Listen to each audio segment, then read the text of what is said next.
ये मैच तो जीतना ही है भाई। शो मत कर इतने में, अपना पैसा बहुत है। कुछ भी करके जीतना है। शिट यार, 1 लाख हार गया. असं वाटतं ना की एकदाच मोठी रक्कम जिंकली की लाईफ सेट, पण हा एकदाच कधी येतच नाही. महाराष्ट्रात आणि त्याचबरोबर भारतात एक वेगळीच लाट पसरली, ती म्हणजे जुगाराची. 3 पत्ता, IPL सट्टा, ऑनलाईन रमी असे बरेच प्रकारचे ॲप्स आहेत. सुरुवात होते फक्त 50-100 रुपयांनी आणि संपते लाखोंच्या नुकसानाने.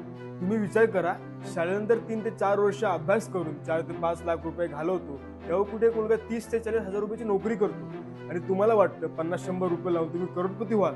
तुम्ही पाहिलं असेल या जुगारामुळे कितीतरी लोकांचे आयुष्य उद्ध्वस्त झाले, घर विकले, कर्जात बुडाले, काहींचे संसार मोडले, तर काहींनी आत्महत्येचा मार्ग घेतला. सुरुवातीला असं वाटतं की तुम्ही जिंकताय, मग हळूहळू तुम्हाला त्याची सवय लागते. मग बराच काळ लोटून गेल्यावर, बरेच पैसे हरल्यावर तुम्हाला समजतं की खरं तर ते जुगाराचे ॲप्स जिंकले आणि तुमच्याकडे सोडून गेले ते फक्त रिकामे खिसे आणि पश्चाताप. शेवटी हा निर्णय तुमचा आहे, हे ऑनलाईन जुगार खेळायचे की नाही. व्हिडिओ आवडली असेल तर लाईक, शेअर आणि कमेंट करा आणि अशाच व्हिडिओ पाहण्यासाठी फॉलो करा.